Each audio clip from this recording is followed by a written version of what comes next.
Looks good.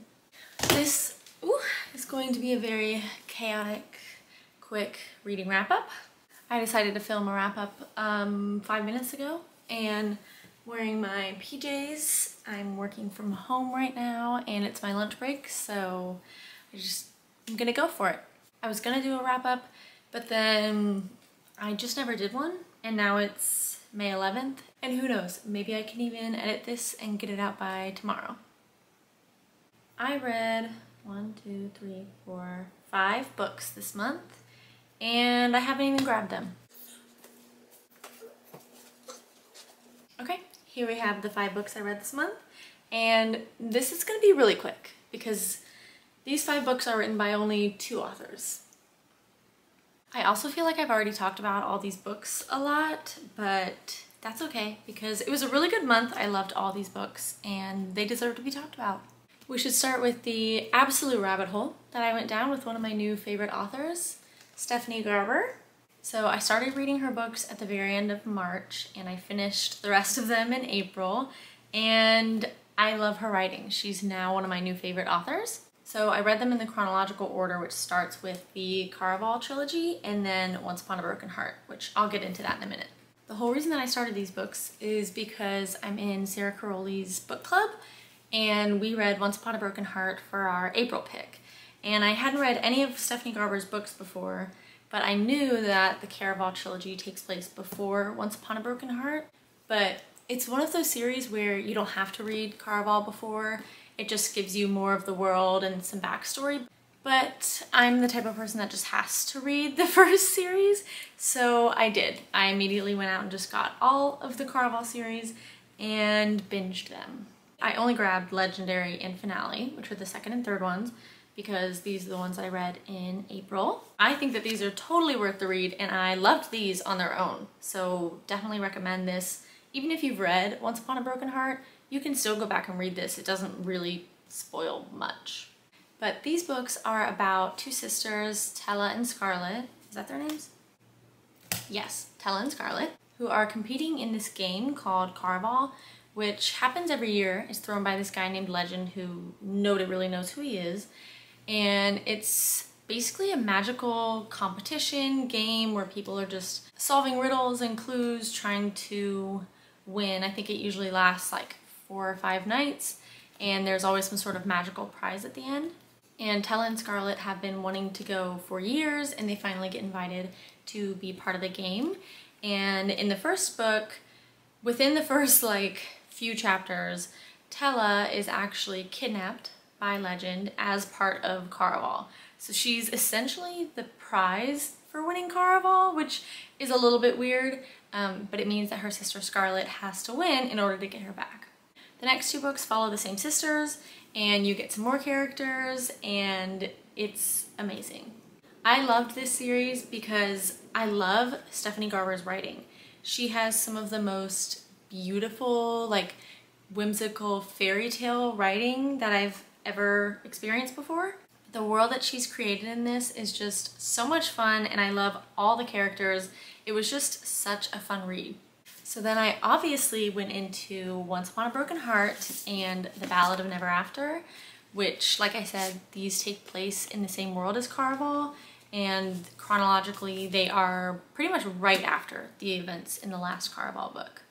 I don't want to say too much of what these are about because it could sort of spoil what happens in Caraval in case you haven't read it, but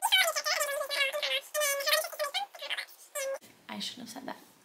I like to go into books pretty much blind, so I feel like everything is a spoiler, but I'm gonna say, I guess, who these books are about. And if you haven't read Caraval and you want to, and you don't want the tiny spoiler that this is, then skip to whatever time that I put on the screen. So for these 2, our main characters are Evangeline and then Jax from the Caraval trilogy. I love both of them. I liked Jax in Caraval, but I like him even more in this one. Oh, I don't think I said about Caraval, but both of these series are young adult fantasy romances. I would say that Once Upon a Broken Heart is maybe a little bit more fantasy romance, whereas Caraval starts out as a fantasy with a little bit of romance on the side, and then the romance like becomes more of a thing as you get into the second and third books. Fair warning for these two, the third book comes out I think October or November, and I just cannot wait for the third one. This second book ended on quite the cliffhanger, so don't be mad at me if you read these and are upset that we have to wait a few months now for the next one. You've been warned. But yeah, that is it for these four. If you take anything away from this video, it should be that I love Stephanie Garber and totally recommend if you're into fantasy. Wait a minute, I did not tell you what I rated these, so let's do that. For the Caraval trilogy, I rated the first one 4 stars, second one Legendary 4 stars, and the third one Finale 4.25 stars. And then Once Upon a Broken Heart I gave 4 stars, and The Ballad of Never After 4.5 stars. And the one not Stephanie Garber book this month was Malibu Rising by Taylor Jenkins Reid. This was the second book I read by her. The first was Daisy Jones and the Six, and controversial opinion, I like this one even more. I rated this a 4.5 stars. This book had me stressed. I went into this knowing nothing. Like I said, I like to go in pretty much blind, and for some reason I thought that this was a thriller mystery book, which it's not. The one thing I did know is that there's some big party that happens every year and some crazy stuff goes down at that party, and for some reason in my head I thought someone dies and it's like a murder mystery type thing, or it's a suspenseful thriller, and I was so wrong. The party does happen and crazy things do go down, but it is not what I would call a thriller. I would call it just a general fiction book maybe. It is about the Riva family, and it's a split timeline. So you have the parents from about 40 years ago, I think, and then the kids in the present, which is 1980s. So the father is Mick Riva, and he is this world famous singer, and you get the timeline of him finding his wife and them having their kids. And then in the present, the parents actually are not in their lives, and there's 4 kids, and they're all in their like 30s, I think. All 4 of them pretty much grew up in their father's shadow because he is so famous, and 2 of them are actually famous. One is a surfer and the other is a supermodel, and the supermodel sister hosts this big party every year where all these rich and famous people come, and it's usually pretty crazy. But this year the party just goes like out of control, and there are so many secrets coming out.